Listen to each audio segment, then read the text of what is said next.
Good morning, and welcome to day 2 of 2024 Sloan Sports Analytic Conference. My name is Ophir. I am a first-year MBA student at MIT Sloan. I am very excited to introduce our panel, The Data Revolution, Innovations in Data and Analytics Tools. Our panelists for today are Brooks Deaton, Managing Director of Research and Insights at NASCAR, Carlis Cresbers, Vice President of Global Client Analytics at Ticketmaster, Micheline Rabbit, Head of Sports and Music at Snowflake, and Dejan Mitkovsky, VP of Data Analytics at FanDuel. Our panel will be moderated by Aaron Kelly, Senior Vice President of Enterprise Solutions and Strategy at Kager, Kraft Analytics Group.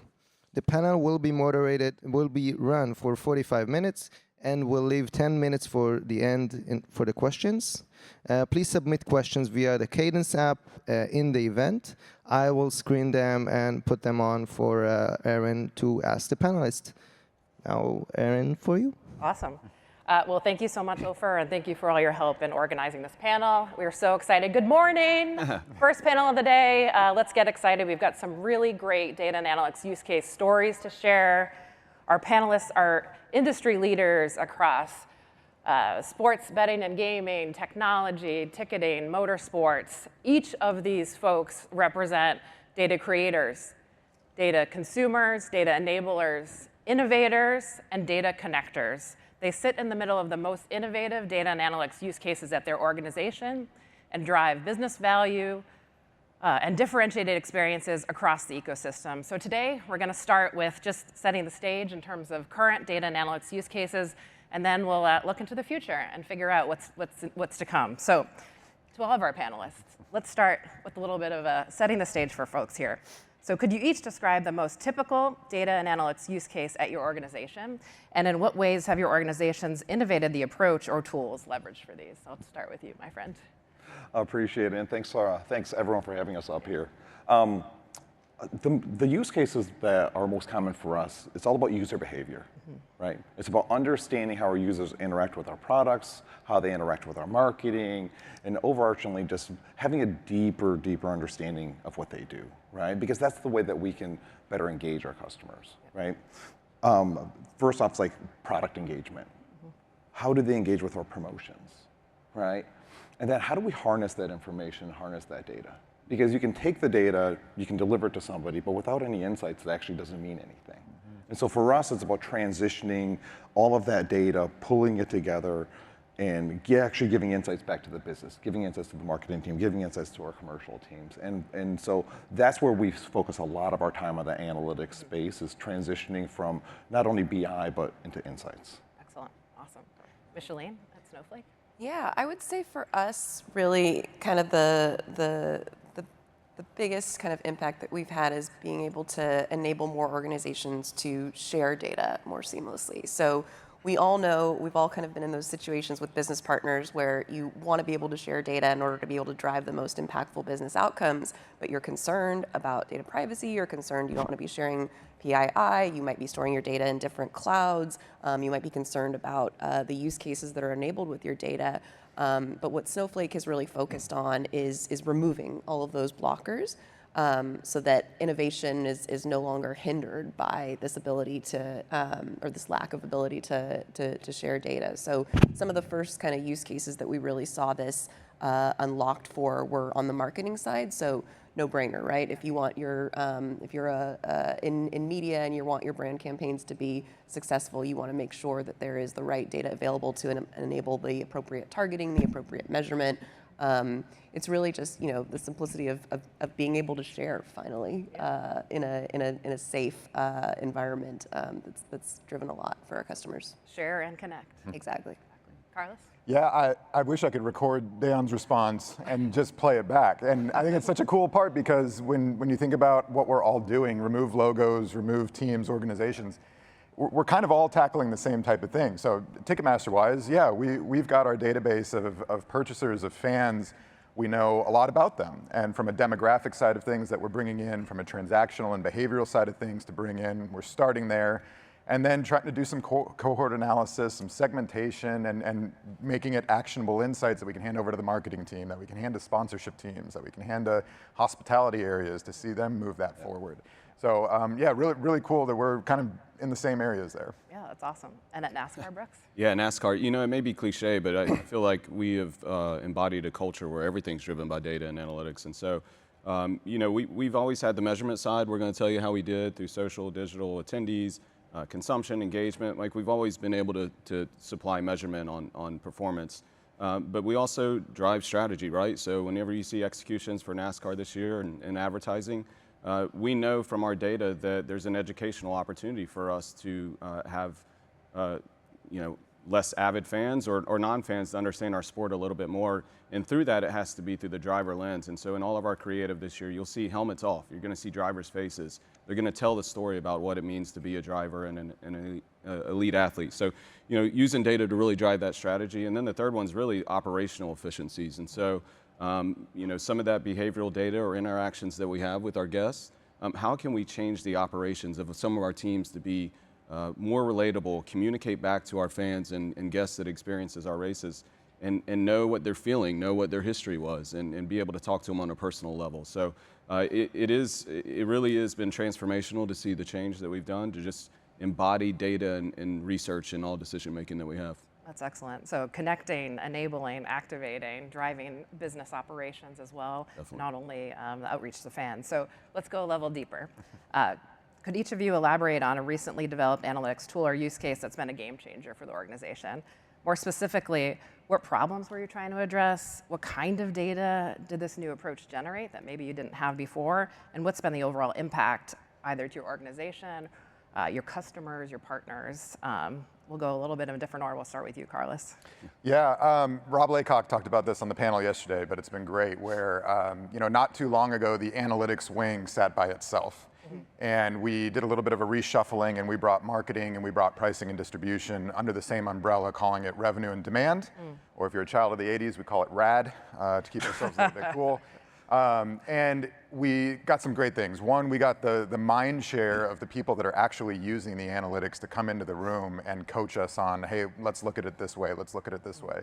And then from an activation perspective, we're getting really targeted. So, you know, if there's going to be a super targeted campaign that fits a very specific segment of people, we can dig into that. If it needs to be sedan drivers that are Gen Z, have a high propensity for EDM music, and might go to a country show, like, we can pull that data and put it in the right hands so that it is a customized, personalized offer that they could take advantage of.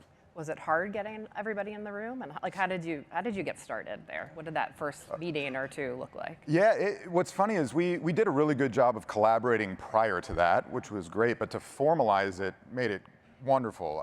We had an analytics on-site session for our team not too long ago, and marketing and pricing attended. So we were all in there together, whereas previously, you know, there may have been some collaboration there. But to formalize that and have everybody physically in the same room and make it a priority to do that, and we've done the same. We've gone to the marketing meetings, and we've been participatory in the distribution meetings. And so that's been fantastic. That's awesome. Micheline, what's been a game changer in your world?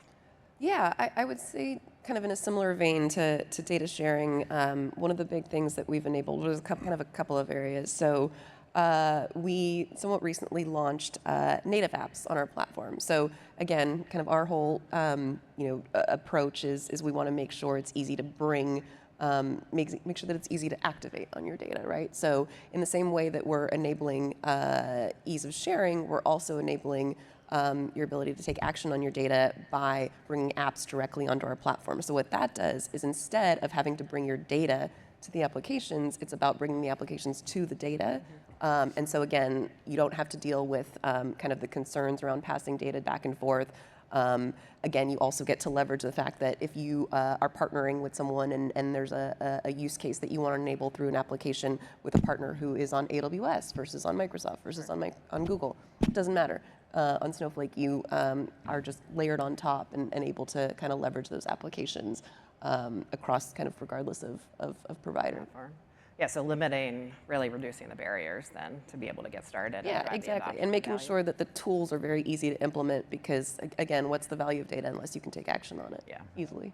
Absolutely. Brooks, on the NASCAR side, what's been a game changer? Yeah, one example, and Steve Phelps mentioned a little bit yesterday around the event experience. For those that have been to a NASCAR race, it's an experience, right? It's beyond a sporting event. It's a festival atmosphere before the event.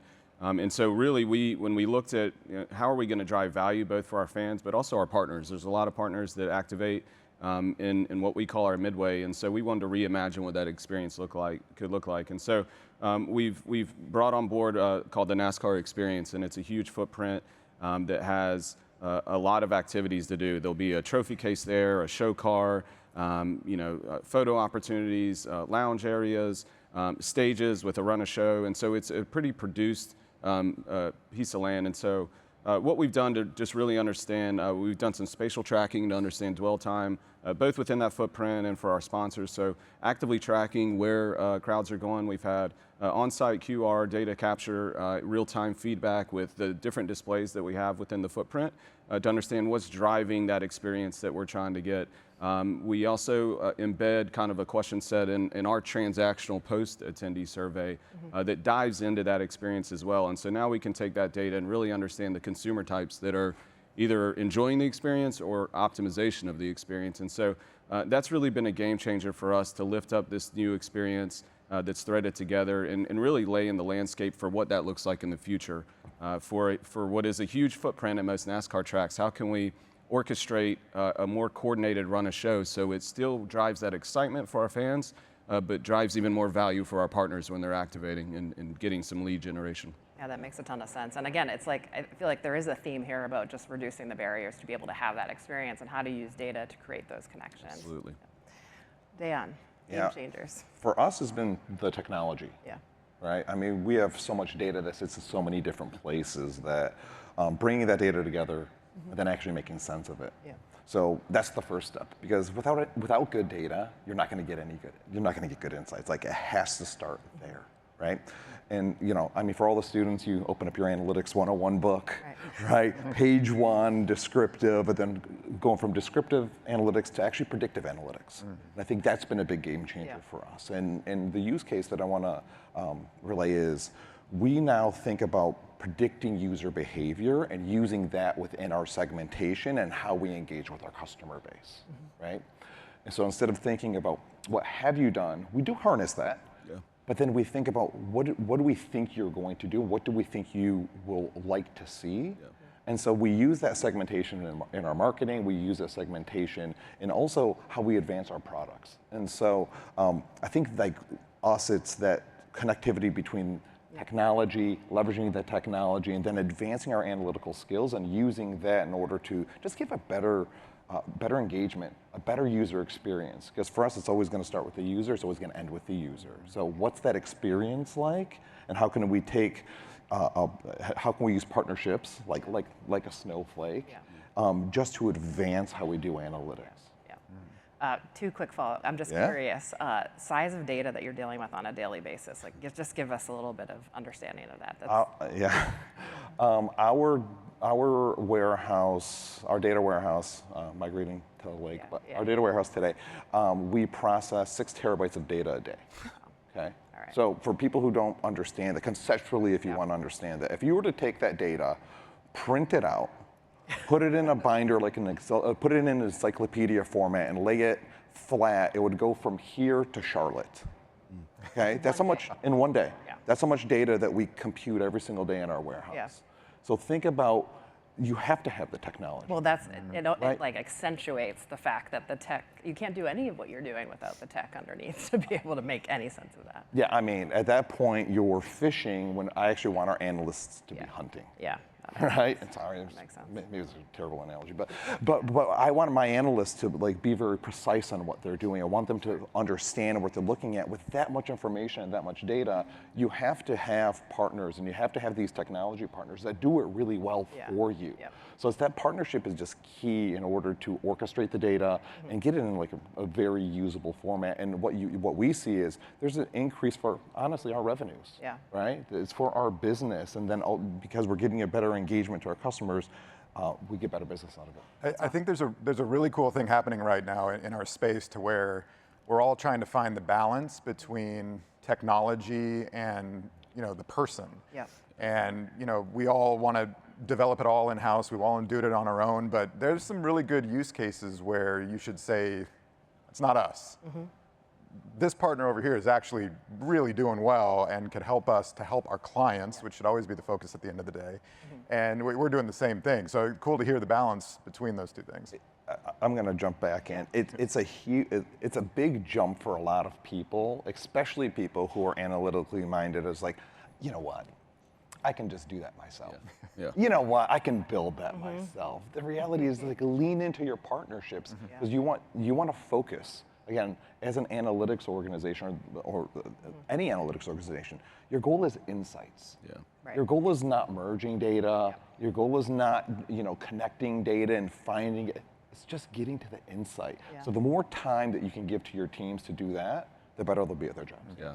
I think that's the transformation that our industry is going through, right? It becomes a data analyst into kind of a consultant of intelligence, right? I mean, and so you have to understand like the that. technologies that you can leverage, again, through your clients and the objectives at hand. But I think that's where our role is. I mean, we've been empowered more than probably in the lifetime of data and analytics, and it's because of that consultancy arm that they expect of us when we bring what's intimidating, terabytes of data, right? How do you distill that down to where an end client can say, okay, I know what to do now, and go do a job a little more efficiently?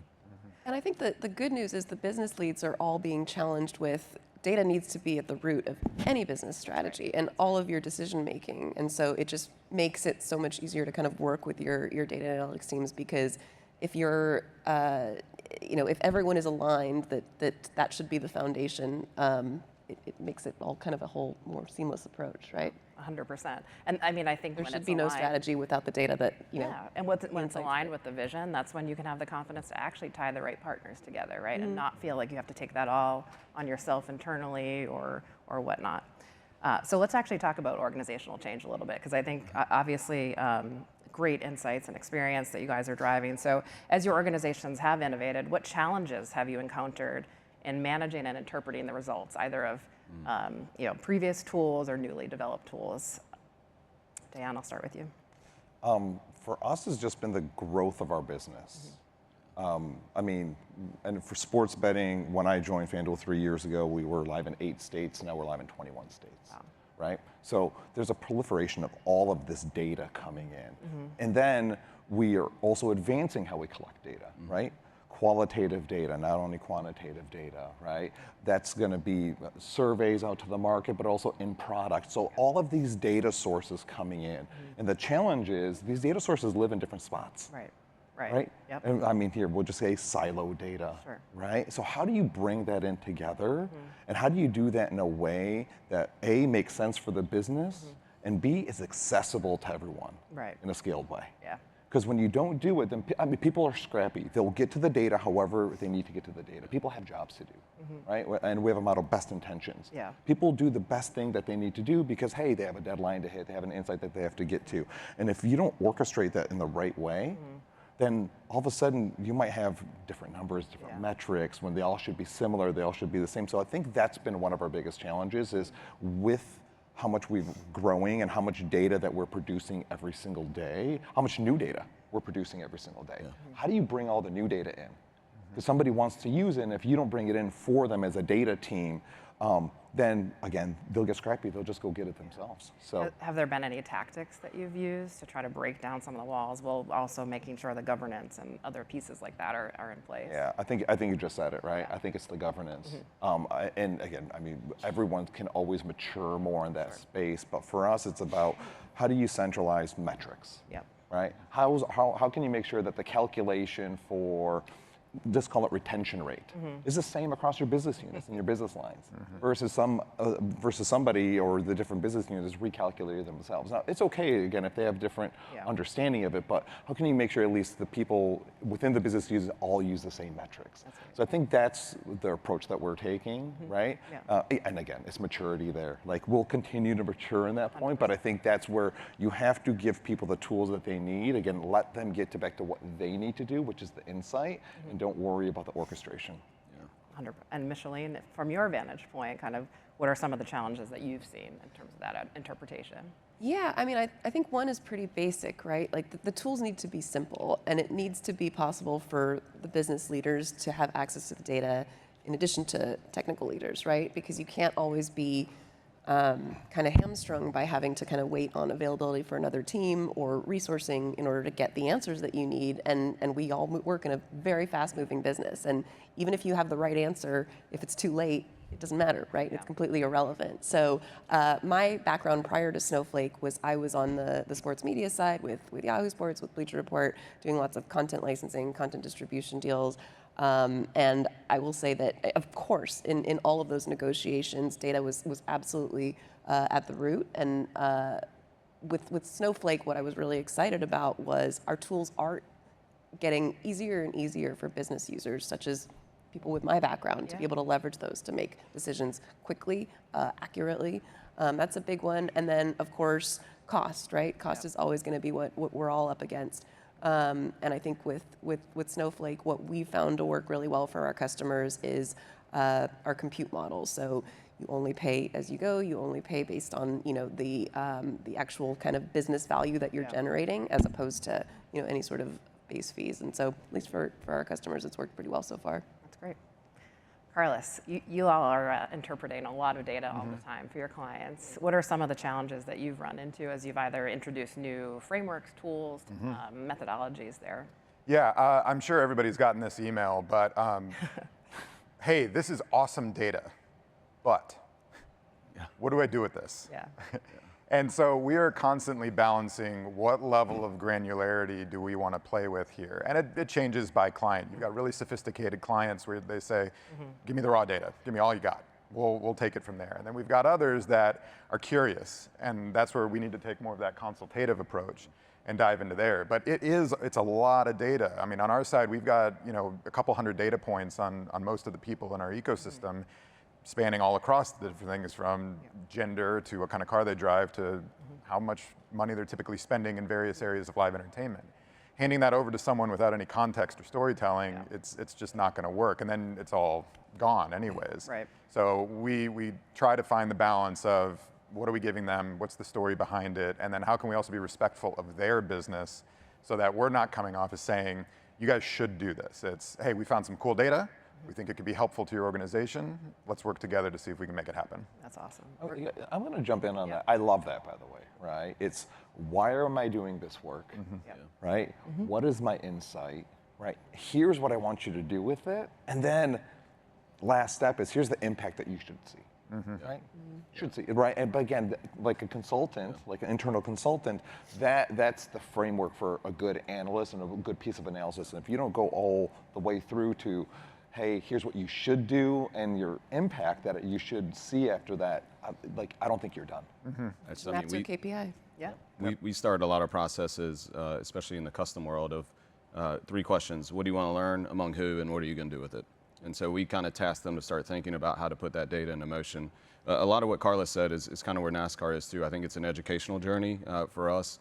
Obviously, the data is unlimited and continues to come at a fast rate. It really comes down to a relationship with your internal clients or industry clients, candidly. And there's, again, some of our clients that are very comfortable with Tableau reporting, dashboards, whatever the case is. There's others that seeing numbers scare them. Understanding statistics scares them. So I think that's where we have to find out areas where we're pushing rope and reassess like how we are treating that relationship and kind of reintroduce ourselves in a different way to be a value add versus just a data supplier that could become commoditized pretty easily if we don't have that narrative and that understanding around it. So for us, it's just, again, we always want to be ahead of where the business is from a technology and a data insight standpoint. But what I say is we can't lap them, right? Yeah. We can't be just running circles around them and leave them confused because, again, then it just kind of starts getting dismissed. Right. So not even a short track lap, right? Yeah, no. Big tracks. Yeah. Exactly. Cool, that's awesome. And I love that, like leaning into, I think the questions kind of challenges around interpreting data. Y'all saying like, hey, no, let's instead of being reactive to those challenges, let's actually lean in and provide a path forward to how to deal with them. All right, we're going to go to the future. So thank you so much for setting the stage here in terms of what's happening today. So Carlos, we'll start with you. As the industry adapts to changing consumer behaviors, including ticket purchase behaviors, and you guys had some great panels yesterday, what future developments in analytics tools will be crucial to effectively enhance end user experience and optimize the end-to-end event management? Yes, so we've had some fun this past year, and we're still very much kind of testing and discovery in this, but we're trying to use our data to go get more data. And what I mean by that is surveying, essentially. So we've worked with a couple different clients on things like brand health and creative testing and sponsor recall, stuff like that, where when you're typically doing a market research study, the hardest part of that is finding the cohort that is relevant at a cost that makes sense, and then hopefully the output is statistically relevant enough to implement from there. Fortunately, we don't really have that problem. We've got a massive database, and we know a lot about them. So, we've worked like Premier Lacrosse League, and we know people that have a high propensity for lacrosse. So let's go ask them the questions and get the answers that they need, and let's do it in a quick way to try and get that analysis across the finish line as quickly as possible. And the most fun part about that is I used brand health or anything as a placeholder. It could be anything.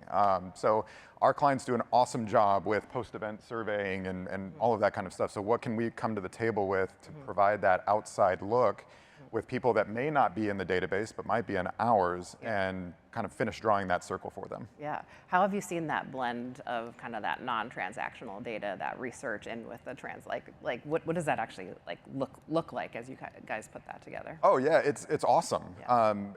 And the best part about it is, we're a ticketing company and technology, and we're building some really cool products, but we find ourselves now with conversations with sponsorship teams and marketing teams and arena renovations. So it's really cool that, obviously at the end of the day, we want people to have a great fan experience and get from their driveway to driveway, seamlessly scanning and all of that. But if we can be participatory in these other areas of the business, then it makes us so much stronger. Yeah, absolutely. Micheline, on the technology side, so as technology evolves, what data and analytics use cases do you foresee cloud tech solutions like Snowflake unlocking for the sports industry? Any opportunities or challenges that may arise? Yeah, there's so many when it comes to the data sharing kind of use case opportunities. Again, this is where I just get super excited, honestly, because coming from the business side where there were those blockers in terms of being able to share and get to the business outcomes you want, it's really exciting that we're getting to a place where those blockers are removed. So some of the use cases I think I mentioned, media being able to share with brands for more successful sponsorship campaigns is one. I think with betting companies like FanDuel being able to share with media to be able to enhance content appropriately with betting insights, and of course for marketing purposes, leagues being able to share with teams so that teams have a more 360 view of who their fans are. Teams being able to share with their ticketing partners and with their merchandise partners so that you can enable the best possible experience for the fan both inside and outside of the arena. It's just really kind of endless. With sports, there are so many key players that contribute to the fan journey that we can be so much more powerful if we just collaborate and share a bit more to kind of enhance what we're offering to the fan. I love that, connecting all the fan journey at touch points. Dayan, from your vantage point, so with the constant innovation in fantasy sports and gaming, what advancements in data and analytics use cases do you foresee? How might the integration of new technologies and data sources impact FanDuel's future analytics strategy? Yeah, so for us, I'm going to jump on what Micheline said, right? Yeah. I think it's all about the technology. It's all about the advancement of the data. Our business, we think about it from a product standpoint. When sports betting first came out, it's, hey, you're going to bet on this sport this evening, right? And then now it's advanced to, oh, I can bet on the next play.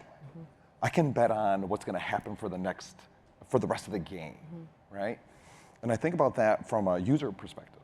So it's about the interconnectivity of the data. It's about making sure that we are understanding what do our users want and going into more personalization, right? And I think that's the advancement for us, is we're collecting more data. And like I was saying, all the marketing data, when I say all the marketing data, survey data, qual data, quant data, all of this data, betting history, but also hopefully some preferences, right? Yeah. Are the data that we're collecting within our own products. Now, when you connect all of those things, how can you make that experience really special for our customers? Yeah. How can you get them more engaged? And I think that's where the advancement using the technology is gonna benefit FanDuel the best, but benefit the users the best. Yeah, absolutely. And going beyond just, to your point, the product level transactional data to the right. marketing data and tying that all together. And we're going to get those binders down to Daytona, to Miami. Oh yeah, I mean they'll be far. Right. Awesome. And Brooks, from NASCAR standpoint, what role will data and analytics play in the innovation of NASCAR going forward and the motorsports industry overall? I think there's a lot of change happening. Yeah, you know, I'd probably go back to 2019 when NASCAR and ISC merged together, and so that took two businesses that, you know, again, under the same umbrella, but whenever that happened, us from the NASCAR side became responsible for selling tickets, right? And those on the ISC side became more interested in what the importance is from a brand standpoint, the NASCAR brand and what that carries. And so, you know, what that's opened up for us is really that ability just to look across, flip our business model to look through the consumer's experiences of our sport instead of kind of how our business models work. And so we're really pushing from an industry standpoint to continue to challenge ourselves to structure our business and our data intelligence through how the consumers weave through the industry. And so really building out better predictive modeling, personalization. I mean, again, at the heart of it is how can we generate confidence in the next best action that we're going to ask a consumer to do. And so the creation of more robust journeys that not always end in a ticket sale, but maybe when we want to get someone to play fantasy or to subscribe to a newsletter, maybe when we want to drive them to watch our Netflix docuseries. And so just understanding a lot of those opportunities that now a more robust set of data, not only for NASCAR, but we're really trying to get that within the motorsports industry to understand, again, how can we better understand and cater to what these fans want across the system? That's such a cool point. And the NBA has a great statistic that 99% of their fans will never attend an actual NBA game. Yeah. And so that speaks to the fact that, you know, these fan journeys can start and end anywhere. And sometimes the most successful journey for someone might end in a t-shirt order online, and that's fantastic. Yeah. How can you scale that appropriately so you're making everybody's day? And yeah, they might attend an event, they might buy a hat, they might activate in some other way, but that's going to require more data to better understand what they need to get to. Yeah, that's awesome. So there's some awesome questions coming in from the audience, so thank you very much and keep them coming. Let's jump there for a minute. So first question, so it can be expensive to develop tools and resources to collect and analyze data. How do you get buy-in from senior stakeholders on the value and necessity for these tools? Dan, you want to start? Yeah, I'll go back to something Carlos said earlier, right? Where when any type of work that you're going to do, right? Where you have to understand here's what I want you to do with this information, and then it's going to come back to the impact. You have, guys, it's a business. If you're going to invest in something, you have to get a return from whatever you're going to invest in. So if I'm going to ask for X number of dollars, I have to have X plus something in return. Yeah. And so I think, but it's painting that picture. It's painting that picture for whoever you have to go ask for the funding, but the executives. But it's not only the return, but also how will this help the business, right? How will it advance what we're doing? I'm a big believer that data's the underlying pin across all the different business units, across technology, across products, across marketing. And you have to be able to use the right tech and use the right investment strategies in order to then help everyone get better.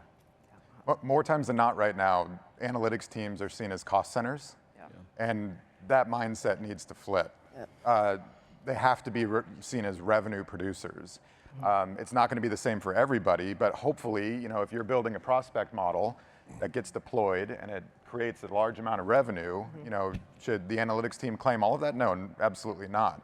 But there should be some sort of defined, agreed upon metric that you can then go to the boardroom and say, hey, we helped produce this amount of money, and we need this resource to then produce this amount of money. Right. Are we all on the same page here? I totally agree with that. And I mean, even if you think about like sponsorships, sports sponsorships are expensive, right? We all know that. And in order to activate them on them appropriately, you have to be leveraging data. Otherwise, talk about costs. I mean, you're talking about potentially negating the value of those investments if you're not implementing them appropriately. Yeah, it's basically what's the cost of making bad decisions, right? That's that's the alternative. Yeah, I love it. So we've talked a lot about connecting and sharing data. So a great question here. So how do you work and share data with your partners? So e.g. NASCAR and Full Speed Netflix or FanDuel and other teams and leagues to support both sides. What does that data sharing kind of relationship look like? Yeah, I mean, I think, we go into relationships where any conversation, it can start with the data, right? Let's just go and build intelligence on both sides. I mean, that's really the function of whenever we kick off a conversation or a new product or platform. We just try to start conversations with what do we know? What do we know about our fans? What do we know about our brand?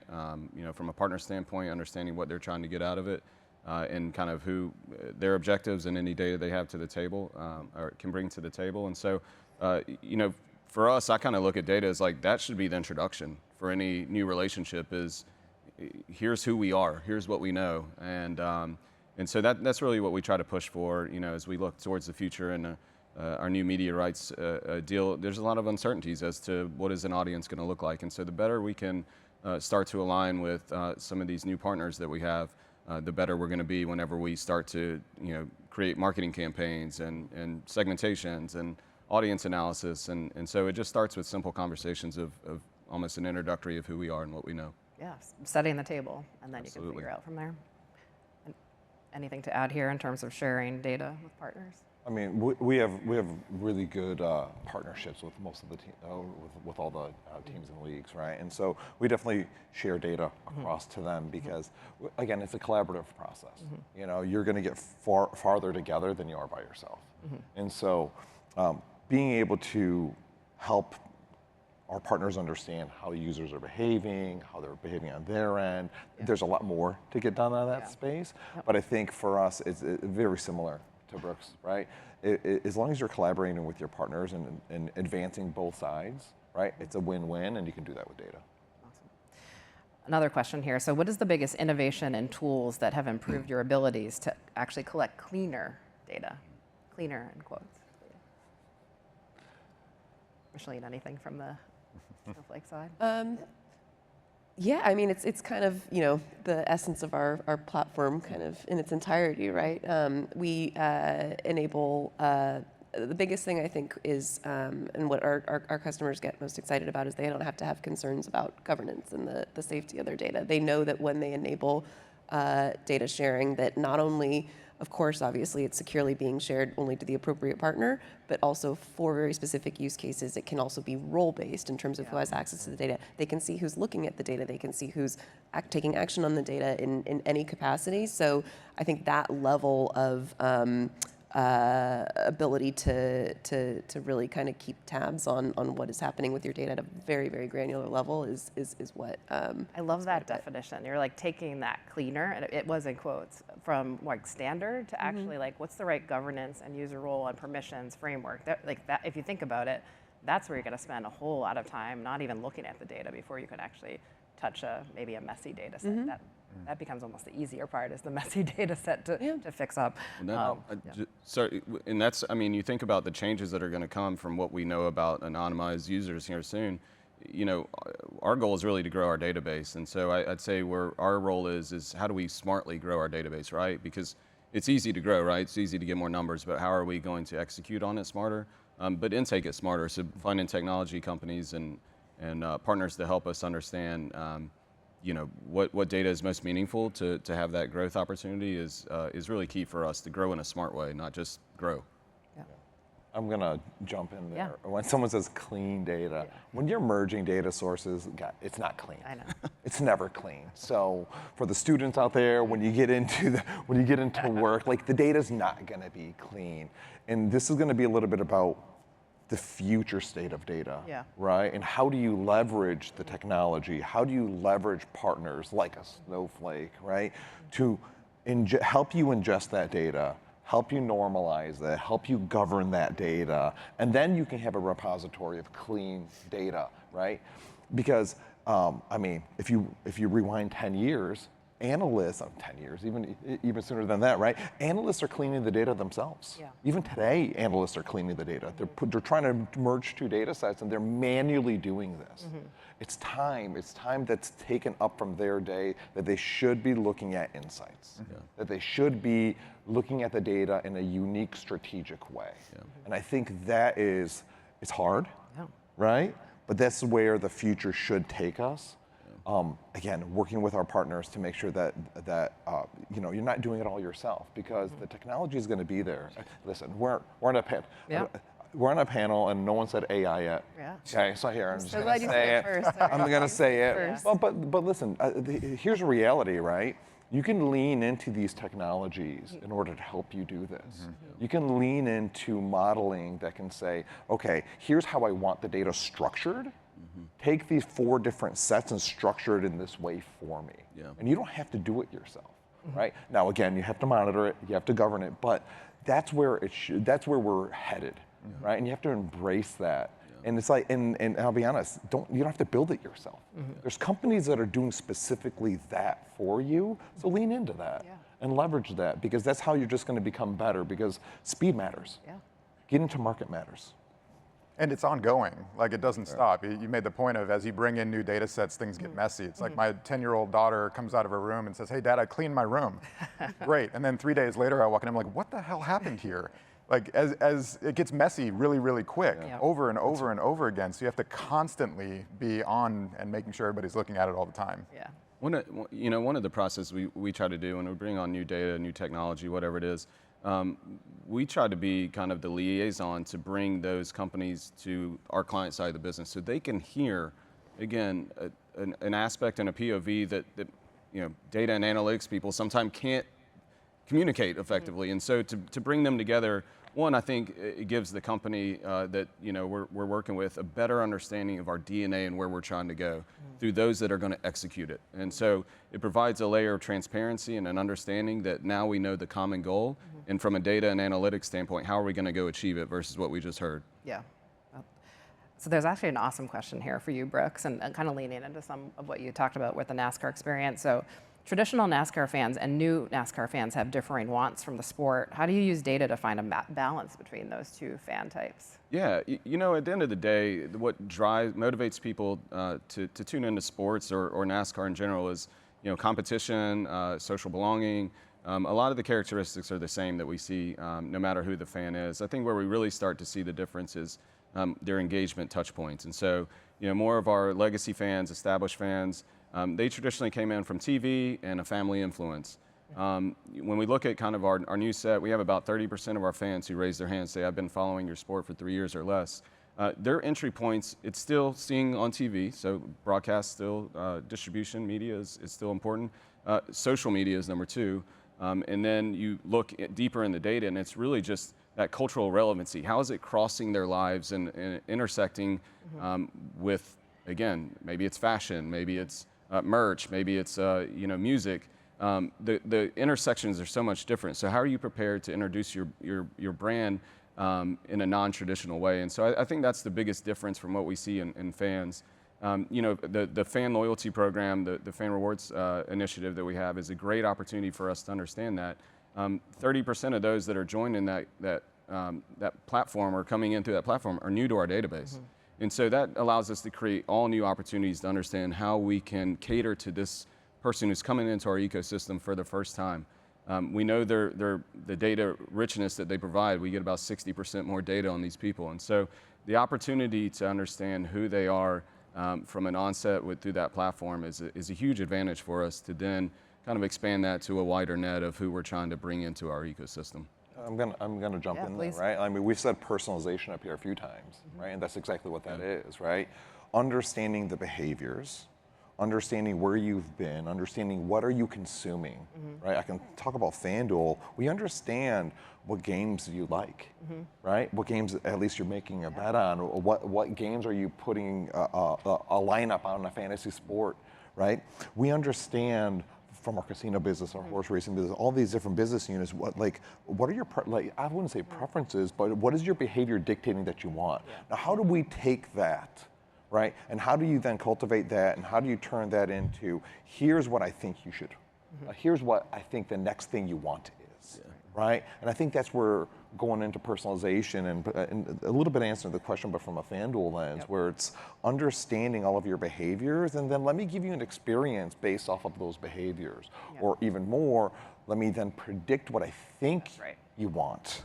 Right? And let me lean into that and give you those preferences. And then we can monitor that, because if your engagement increases, it means we did a good job. If your engagement decreases, okay, let's probably revert back, but at least you know what you're doing and you know the impact. And I think that's the thing. You have to communicate that this is iterative, right? We're going to learn and get better. May or may not, we want to get more confidence as the models build, but this is where we want to go, and we're going to learn, no matter successes or less successes, how to get better in the future.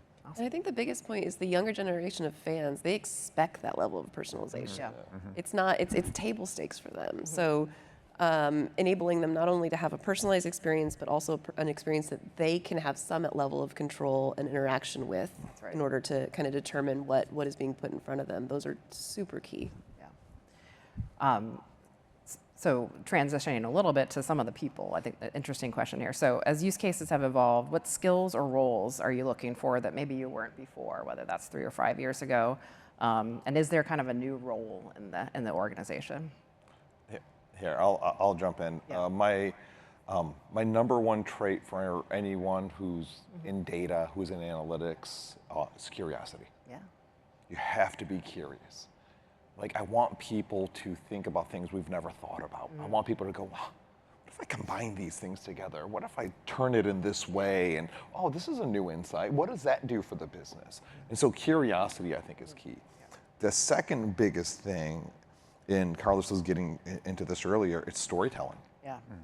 Guys, if you spin data up, you can have the most beautiful insight that's transformative to your entire business. But if you don't know how to communicate that to the business, it's actually not worth anything, right? And so for the students and even the younger professionals, like, work on that storytelling, right? Work on, how can I take this and what does it mean to the business? How can I dissolve this into a very simple nugget, right? It's not about spreadsheets and spreadsheets of data. It's about one little insight and then what it can do for you. So those are the things. It's a little bit of the softer skills, because the technical skills, a lot of people have already. So I'd lean into the curiosity is going to push that third why, in terms of why is this happening? What does that mean to the business? And then how can you tell the story around those pieces too? That's right. Well, one of the newer roles you're starting to see on the sports side are what you see typically in any tech organization are product owners that are managing the relationships with the Snowflakes, with the Ticketmasters, and developing things.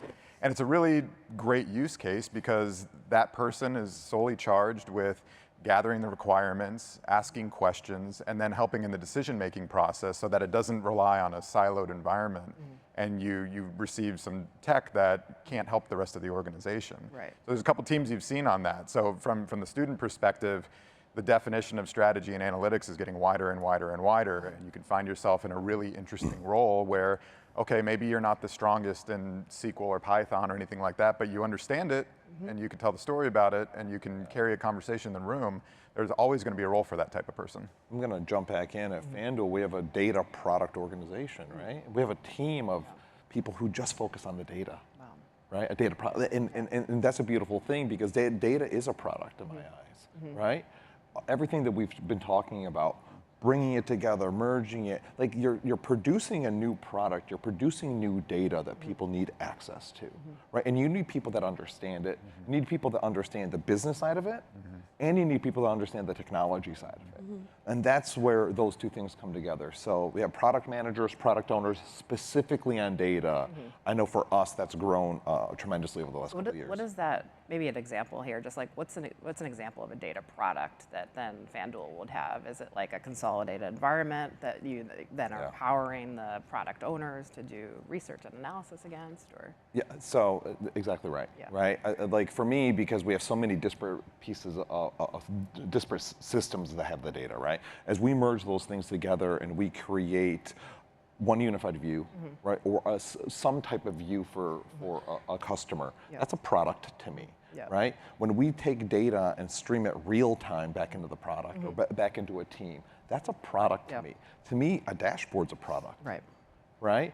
If I'm taking my segmentation and I'm pushing that out into my marketing tools, those are products I'm delivering to you. So as you are taking raw data and doing transformations of that data, you're creating new products, right? And then you're pushing those products back into the business.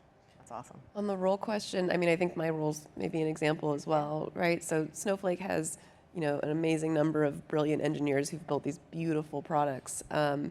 And then they bring in somebody like me who has spent the last 20 years, up at night thinking about, the business KPIs that have to be solved for. So I guess I'm fortunate that it's something that they've thought about. But similar to Dayan's point in terms of somebody who can kind of help build the narrative, but working backwards from the business problem.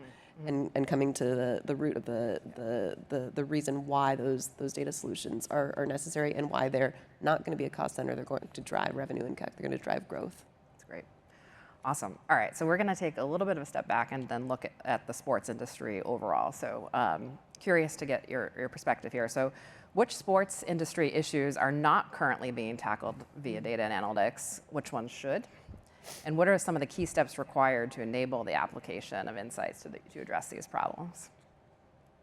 I'll start. Definitely. I think, and this is sports specific, Yeah. I think we're doing a really good job of preparing analysts and strategy people to go make more money somewhere else. I think, and this kind of goes back to the cost center Yeah. conversation that we had, is these and students especially, they're providing such value to the organization. And on the sports side, it's getting a little bit better for sure, but we should see them getting paid more at the end of the day and staying and helping the organization long term. It's such an opportunity for us, and we should be using data and analytics to help prove that case study. Yeah, 100%. Yeah, I'll say one area, and I'll just go back to understanding customers better. I mean, is there a really great way to understand sentiment? Is there a really great way to understand emotion? Because I'd love to understand that in the sports industry. Like, you can live, I live in Detroit, right? Does it mean I'm a Detroit fan? Right? Do you know my emotions for my sport teams? Do you even know what my sport teams are? I didn't talk to you backstage. I wouldn't know. You wouldn't know. Yeah. I'm a passionate Detroiter, but to that point where it's like, how can we harness that type of information, right, in the sports? Like, because I mean, think about it. When you think about a live sporting event, you think about fans cheering, you think about people clapping, you think about people yelling. I don't have that data. Yeah. I love it. Yeah. And that's something I want.